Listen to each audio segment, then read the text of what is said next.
Gabriel Théron, un jeune plein de vie, se trouva au bord de la mort après avoir subi 5 arrêts cardiaques consécutifs. La science ne semblait plus offrir d'espoir, mais sa famille ne renonça pas. À ce moment crucial, une lueur d'espoir surgit, l'intercession de Carlo Acuti, le saint moderne tant apprécié des jeunes chrétiens. Avec une foi inébranlable, ses proches implorèrent Dieu, croyant qu'un miracle était possible. La guérison de Gabriel, surprenante et inexplicable, démontra que la foi, lorsqu'elle est dirigée vers le ciel, peut transformer même les situations les plus désespérées. Ce que beaucoup ne s'attendaient pas, c'est que la présence d'une relique de saint Carlo Acuti fut cruciale dans ce miracle. Lorsque tout semblait perdu, la simple foi dans l'intercession d'un jeune saint apporta la vie à celui qui était presque sans espoir. Gabriel devint un témoignage vivant que la foi peut déplacer des montagnes, et que la spiritualité n'est pas seulement un réconfort, mais une force capable de surpasser les limites terrestres. Son histoire inspire les jeunes et les adultes à faire confiance à la providence divine, surtout dans les moments les plus sombres. Imaginez la commotion que cela provoqua dans la communauté chrétienne. La nouvelle se répandit rapidement, et beaucoup commencèrent à percevoir l'importance de la prière et de la louange en groupe. Il ne s'agissait pas seulement de Gabriel, il s'agissait du pouvoir qui émerge lorsque les cœurs se unissent autour d'une cause plus grande. Et ce n'était que le début de quelque chose d'encore plus profond, impliquant la foi collective et la force de la communion, mais cela appartient à une autre histoire, où la foi de nombreux croyants se fusionna en une chaîne inébranlable. Lorsque Gabriel affrontait l'ombre de la mort, ce ne fut pas seulement sa famille qui se réunit en prière. Amis, voisins et membres de l'Église se mobilisèrent dans une chaîne de foi, priant ensemble pour sa guérison. Ce soutien n'était pas seulement symbolique, c'était un acte de dévotion collective. La Bible nous enseigne que là où 2 ou 3 sont réunis en mon nom, je suis là. Matthieu 18h20. Et c'est exactement ce qui se passa. La communauté chrétienne montra la force qui naît lorsque les cœurs se rejoignent, appelant à un miracle. Il est impressionnant de voir comment, dans ces moments de crise, la spiritualité devient un phare pour beaucoup. Voir l'union des gens priant pour Gabriel fut un témoignage vivant de comment le christianisme dépasse l'individualité et se transforme en un réseau de soutien. Des cultes furent célébrés, des sermons intensifiés, et chaque prière semblait résonner dans le ciel. La foi partagée par la communauté non seulement renforça Gabriel, mais aussi tous ceux qui suivirent son histoire. Ce lien spirituel est l'une des plus grandes richesses que l'Église offre. La prière collective non seulement raviva la foi en les miracles, mais apporta une rénovation spirituelle pour tous ceux qui y participèrent. Jeunes chrétiens, adultes, personnes âgées, tous ressentirent l'impact de voir une vie restaurée grâce à l'intercession et aux supplications constantes. Il est intéressant de penser à quel point le pouvoir de la foi peut s'étendre encore davantage, lorsque le prochain pas implique une intercession spéciale, qui sera explorée plus en profondeur prochainement. La présence d'une relique de saint Carlo Acuti à l'hôpital où Gabriel était interné apporta une lueur d'espoir. Connu comme le patron de l'Internet, Carlo Acuti est vénéré pour sa foi inébranlable et son amour des jeunes chrétiens. Ses témoignages de foi avaient déjà touché de nombreux cœurs, mais maintenant son intercession allait être mise à l'épreuve.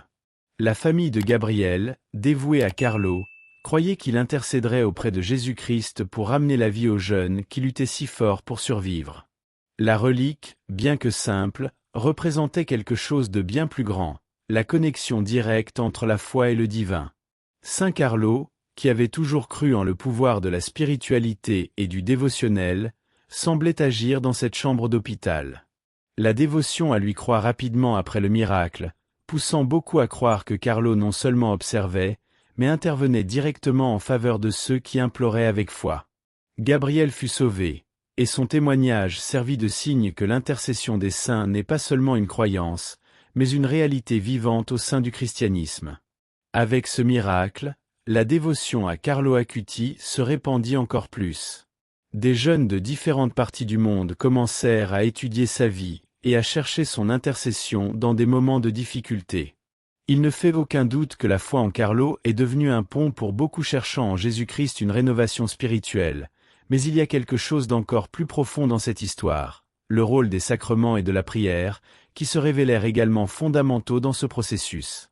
Pendant les moments les plus critiques de l'hospitalisation de Gabriel, la force de la prière n'a jamais été aussi évidente. Les proches, amis et membres de l'Église continuèrent leur prière fervente, demandant l'intercession divine pour sauver la vie de Gabriel.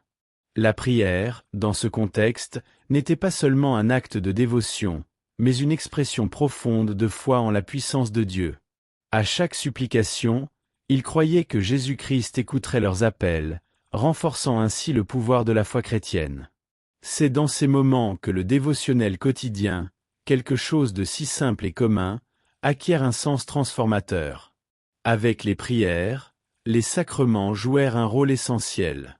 Gabriel reçut l'onction des malades, l'un des sacrements les plus puissants de l'Église, destiné à ceux qui font face à des maladies graves. À travers ce rituel sacré, l'Église offre réconfort et force spirituelle aux malades, croyant en la guérison tant physique que de l'âme. Les études bibliques sur l'importance des sacrements nous enseignent qu'ils sont des canaux de grâce divine, et ce sacrement spécifique apporta une rénovation d'espoir pour Gabriel et sa famille, même en pleine adversité. À chaque prière, chaque rite sacramentel, la foi de tous se renforçait, et l'impossible commençait à devenir possible. Mais cette expérience va au-delà du miracle physique.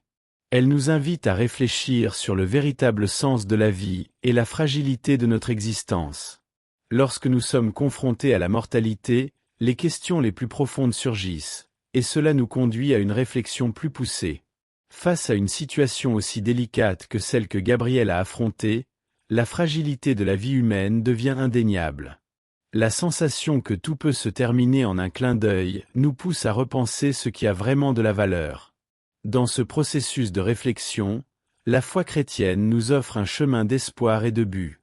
Ce n'est pas un hasard si, en période de crise, beaucoup se tournent vers la spiritualité et la Bible, cherchant des réponses qui vont au-delà de l'immédiat. Ces moments nous rappellent que la vie est un cadeau, quelque chose à vivre avec un but, guidé par les principes de l'Évangile. Lorsque Gabriel se trouva entre la vie et la mort, sa famille et ses amis furent contraints de réfléchir à ce qui importait vraiment. Il ne s'agissait pas des possessions ou des réalisations matérielles en jeu, mais de la profondeur de leur relation et de la force de leur foi. La communauté chrétienne, avec ses prières et ses cultes, fut également invitée à regarder en elle-même, cherchant à comprendre le véritable sens de la vie. La spiritualité, dans ce cas, ne fut pas seulement une réponse, mais un rappel constant que, même dans les heures les plus sombres, la foi nous soutient. Cette réflexion sur la fragilité de la vie nous conduit à une autre question fondamentale, l'importance de persévérer dans la foi, surtout lorsque tout autour de nous semble s'effondrer. Le Père Pio a toujours enseigné que ce sont dans ces moments que nous sommes le plus défiés à maintenir notre croyance ferme. Et cette persévérance est la clé pour affronter les épreuves qui se présentent sur notre chemin. Le Père Pio soulignait toujours la nécessité de garder la foi, même face aux adversités les plus sombres. La vie de Gabriel, marquée par le miracle, est un témoignage vivant de comment la persévérance dans la foi peut transformer même les situations les plus désespérées. Dans les paroles mêmes du Père Pio, la tentation d'abandonner la croyance est plus forte lorsque nous touchons le fond, mais c'est exactement à ces moments que nous devons nous accrocher plus fermement à Jésus-Christ. Cette persévérance n'est pas passive, mais active, nécessitant prière, lecture de la Bible et participation au culte, renforçant l'esprit pour résister. Les tentations peuvent apparaître sous diverses formes, et le doute est l'une d'entre elles. Lorsque Gabriel était au bord de la mort, sa famille et ses amis affrontèrent le dilemme de questionner la volonté de Dieu. Cependant, en suivant l'exemple de persévérance enseigné par le Père Pio, ils maintinrent leur prière, croyant que le plan divin a toujours un but plus grand, même lorsque nous ne pouvons pas le comprendre. Ce type de foi persévérante n'est pas aveugle, mais alimenté par le dévotionnel quotidien, la communion dans l'Église et la louange constante à Dieu. C'est cette persévérance qui ouvre également la voie au miracle. Le Père Pio, connu pour ses propres miracles, savait que ceux qui persévèrent, même lorsque tout semble perdu, sont ceux qui récoltent les plus grandes bénédictions spirituelles. Mais, en plus de cette persévérance, il mettait aussi en garde contre un autre grand danger que beaucoup affrontent, l'orgueil et la vanité, les véritables ennemis d'une vie spirituelle saine. Le Père Pio a toujours été clair en avertissant ses disciples sur les dangers de l'orgueil et de la vanité, particulièrement dans le contexte spirituel. Souvent, l'orgueil peut se déguiser en vertu, nous faisant croire que nos réussites dans la foi sont des mérites personnels et non des grâces reçues de Dieu. Gabriel, en vivant le miracle dans sa propre vie, a eu une expérience qui renforça cette leçon. Il et sa famille comprirent que le salut ne venait pas de leur propre force, mais de l'intercession divine, rappelant à tous que l'humilité est le chemin le plus sûr vers la véritable spiritualité. La vanité, en revanche, est un piège subtil, car elle peut s'infiltrer même dans les intentions les plus nobles. La quête de reconnaissance au sein de la communauté chrétienne, ou même le sentiment de supériorité dû à une plus grande dévotion, sont des signes clairs que la vanité prend de l'espace. Le Père Pio a toujours enseigné que nous devons veiller sur nos actions et intentions, et cultiver l'humilité comme un moyen de protéger notre âme. Un cœur humble est celui qui sert sans attendre de récompense, qui prie pour les autres sans désirer de gloire. Ainsi, la vie de Gabriel nous offre une réflexion précieuse. Au lieu de nous enorgueillir d'être « choisis » pour recevoir un miracle, nous devons nous rappeler que nous sommes tous sur le même chemin de foi. C'est cette humilité qui nous garde connectés à Dieu et prêts à recevoir ses bénédictions. Cependant, le Père Pio mettait également en garde contre un autre grand danger pour la vie spirituelle, les mauvaises compagnies, qui peuvent nous écarter de ce chemin. Le Père Pio alertait toujours sur le pouvoir destructeur des mauvaises compagnies. Ce ne sont pas seulement les grands péchés qui peuvent nous éloigner de Dieu, mais aussi les choix quotidiens que nous faisons en ce qui concerne les personnes qui nous entourent. Dans le cas de Gabriel, sa guérison et son miracle n'auraient pas eu lieu sans l'influence d'une communauté de foi qui l'a soutenu par ses prières. En revanche, s'il avait été entouré de personnes ne croyant pas en la force de la prière, le dénouement aurait pu être complètement différent. Les mauvaises influences peuvent nous écarter du chemin, érodant notre foi peu à peu. Souvent, nous sous-estimons l'impact que ceux qui nous entourent ont sur notre vie spirituelle. Les petits commentaires, les attitudes ou même le manque d'encouragement pour poursuivre les études bibliques ou participer au culte peuvent nous affaiblir. Le Père Pio, connaissant bien la fragilité humaine, enseignait que nous devons choisir avec sagesse les personnes qui marchent avec nous.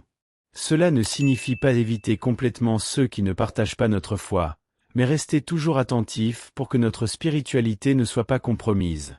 Ce soin est particulièrement important pour les jeunes chrétiens, qui sont souvent influencés par des amis et des groupes qui ne valorisent pas la vie de foi. Pour rester ferme, il est essentiel de chercher la compagnie de ceux qui ont également pour priorité la louange, l'adoration et la prière. Le Père Pio, de plus, renforçait toujours la nécessité de pratiquer le pardon et la réconciliation, peu importe la difficulté. Pour le Père Pio, le pardon n'était pas une option, mais une nécessité spirituelle. Il enseignait que garder rancœur ou amertume ne fait que corrompre l'âme et nous éloigne de Dieu. Dans le cas de Gabriel, sa famille n'a pas seulement prié pour sa guérison, mais a également utilisé ce moment pour réfléchir aux relations autour d'eux. Reconnaître l'importance du pardon est fondamental pour maintenir une vie spirituelle saine. La réconciliation avec ceux qui nous ont blessés ou que nous avons blessés est un acte de grandeur qui renforce notre foi et nous rapproche de Jésus-Christ, qui prêchait constamment l'importance du pardon. De plus, le Père Pio disait toujours que le pardon n'est pas seulement un bienfait pour l'autre, mais un soulagement pour celui qui pardonne. Lorsque nous pratiquons le pardon, nous sommes libérés d'un poids spirituel qui empêche notre croissance. Il encourageait ses disciples à ne pas attendre des excuses pour pardonner, mais à agir de manière proactive, recherchant la paix intérieure. Le pardon et la réconciliation sont donc des expressions de notre dévotion à Dieu et de notre quête d'une vie chrétienne pleine. Cependant, le pardon doit être accompagné de la pratique des sacrements. Le Père Pio croyait fermement que participer aux sacrements, notamment la confession et l'Eucharistie, était essentiel pour renforcer l'âme. La vie sacramentelle, lorsqu'elle est vécue sincèrement, nous prépare à affronter tout défi spirituel. Le Père Pio enseignait que les sacrements sont la base d'une vie chrétienne solide. La confession, par exemple, n'était pas seulement un moment de repentir, mais une opportunité de renouveau spirituel. Il renforçait toujours l'importance de se présenter devant Dieu avec un cœur ouvert et sincère, permettant à la grâce divine de restaurer notre âme. Dans le cas de Gabriel, sa famille a participé activement à la vie sacramentelle durant son processus de guérison, cherchant des forces dans l'Eucharistie et la confession pour affronter les moments d'incertitude. Les sacrements sont comme des ancres spirituelles, qui nous maintiennent fermes dans les tempêtes de la vie. L'Eucharistie, en particulier, était l'un des sacrements que le Père Pio valorisait le plus. Il croyait qu'en communiant, nous recevons le Christ lui-même dans notre corps, renforçant notre foi et nous remplissant de grâce. Ceux qui restent fidèles à une participation régulière à l'Eucharistie trouvent une force intérieure qui transcende les difficultés quotidiennes. C'est dans cet acte d'adoration que de nombreux chrétiens renouvellent leur foi, recevant le courage nécessaire pour affronter les épreuves et défis de leur parcours spirituel. Le Père Pio soulignait également que la vie sacramentelle ne devait pas être vue comme une obligation, mais comme une source de vie. Ceux qui embrassent les sacrements de tout cœur ressentent une transformation profonde. De plus, il rappelait toujours l'importance de prier pour les autres, un thème qui se connecte directement au pouvoir de la prière intercessoire. Le Père Pio était un fervent défenseur de la prière intercessoire, croyant que prier pour les autres était une manière puissante de démontrer l'amour et la foi. Il enseignait qu'en intercédant en prière pour quelqu'un, notamment pour ceux qui affrontent des épreuves, nous renforçons notre propre spiritualité tout en attirant des bénédictions pour ceux qui sont présents dans nos prières. Dans le cas de Gabriel, la prière intercessoire de la communauté a été cruciale pour le miracle qui l'a sauvé. Les prières, telle une louange unanime, ont atteint les cieux, montrant que la foi collective possède une force impressionnante. Ce pouvoir d'intercession n'est pas réservé aux saints ou aux prêtres. Le Père Pio disait toujours que n'importe qui peut être un intercesseur, pourvu qu'il ait une foi véritable et un cœur disposé à prier pour les autres. Il encourageait les fidèles à prier les uns pour les autres, spécialement pour les jeunes chrétiens qui affrontent les tentations et défis du monde moderne.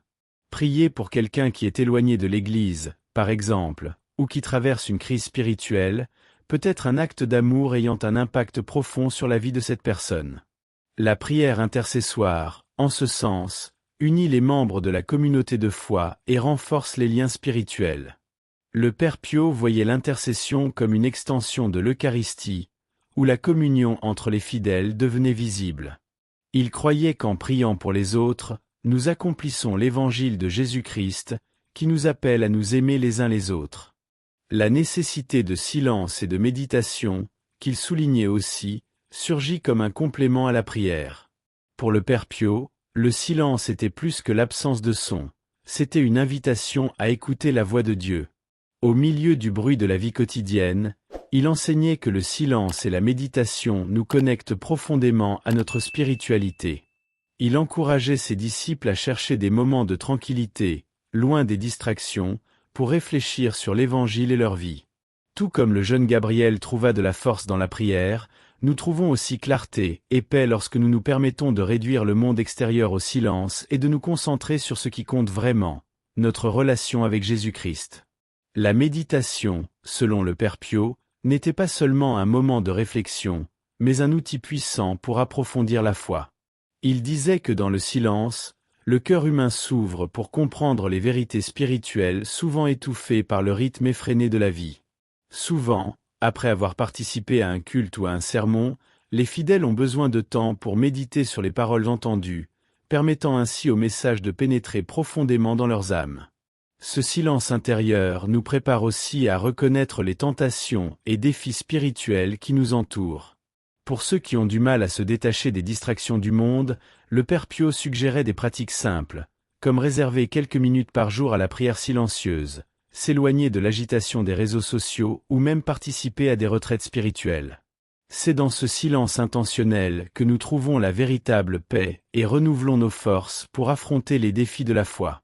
Cependant, même avec ce besoin d'introspection, il est crucial de rester attentif aux risques que la superstition et l'occultisme peuvent représenter pour notre cheminement chrétien. Le Père Pio a toujours été très clair dans ses avertissements contre la superstition et l'occultisme, voyant ces chemins comme des détours qui éloignent les âmes de la vraie foi en Jésus-Christ. Il croyait que la recherche de réponses en dehors des enseignements de la Bible et de l'Église créait une confusion spirituelle, compromettant la paix intérieure et déformant la pratique dévotionnelle. Dans le cas de Gabriel, par exemple, c'est la foi sincère et la prière véritable qui ont apporté le miracle, et non une quelconque formule mystique ou superstitieuse. Le culte de la vérité, centré sur le Christ, est la seule protection contre de tels dangers. Le problème de la superstition est qu'elle se dissimule souvent sous le masque de la spiritualité, offrant des solutions rapides et superficielles à des questions profondes. Le Père Pio a toujours souligné qu'il n'y a pas de raccourci sur le chemin de la foi. La véritable spiritualité exige persévérance, étude des évangiles et une vie dévouée et engagée. Il mettait en garde contre les pratiques telles que la consultation d'horoscopes ou la recherche de talismans protecteurs, qui non seulement affaiblissent la foi, mais ouvrent également la porte à des tromperies spirituelles. Selon lui, la solution réside dans la prière constante, la participation active à la vie de l'Église et la confiance totale en Dieu, sans chercher des réponses dans des croyances extérieures. Pour éviter de tomber dans ces pièges, le Père Pio suggérait aux fidèles de se renforcer par l'étude des Écritures, le témoignage de foi des saints et la pratique des sacrements. Au lieu de chercher la sécurité dans les superstitions, il encourageait le culte sincère et la louange authentique. Ainsi, les chrétiens peuvent protéger leur spiritualité et éviter de tomber dans des illusions dangereuses. De plus, au-delà de la protection, il est essentiel de trouver joie et but dans le service aux autres. Pour le Père Pio, le fait de servir les autres était l'une des expressions les plus pures de la foi chrétienne. Il enseignait qu'en aidant les autres, le chrétien non seulement accomplit le commandement d'aimer son prochain, mais trouve également un but et une joie profonde. Le Père Pio croyait que le service désintéressé, que ce soit à travers de petites actions quotidiennes ou des initiatives plus grandes au sein de la communauté, reflétait l'amour même de Jésus-Christ pour l'humanité. Comme il le disait, le véritable bonheur ne vient pas de ce que nous accumulons, mais de ce que nous offrons aux autres dans un esprit de générosité et de louange. Cette joie du service est visible dans des exemples pratiques, tels que les jeunes chrétiens qui se consacrent au bénévolat dans leurs églises, ou ceux qui participent à des actions de charité pour les plus nécessiteux. En suivant ces exemples, chacun peut expérimenter ce que le Père Pio appelait la paix qui transcende la compréhension humaine. Il soulignait qu'en s'engageant dans des activités dévotionnelles et de service, le chrétien renforce son lien avec Jésus-Christ et l'Église, tout en promouvant l'Évangile à travers des actions concrètes. De plus, le service aux autres nous éloigne de l'égoïsme et de la vanité, nous rendant plus humbles et connectés aux valeurs essentielles du christianisme. Le Père Pio voyait dans le service un chemin pour croître spirituellement, car en répondant aux besoins des autres, nous devenons plus conscients des bénédictions que nous recevons et plus reconnaissants pour elles. Cette attitude de gratitude, associée à l'engagement envers le bien-être d'autrui, est l'une des manières les plus efficaces de vivre la foi de manière pleine. Cependant, il mettait également en garde sur l'importance de vivre cette intégrité avec honnêteté et transparence. Le Père Pio était ferme en ce qui concerne l'importance de l'honnêteté et de l'intégrité dans la vie chrétienne. Il croyait qu'en l'absence de ces valeurs, la foi devenait superficielle et vide. Pour lui, vivre avec transparence, être sincère dans ses pensées et ses actions, était fondamental pour maintenir une relation authentique avec Dieu et avec la communauté religieuse. Les mensonges et les malhonnêtetés, même considérés comme mineurs, compromettaient l'âme et l'éloignaient de la véritable spiritualité.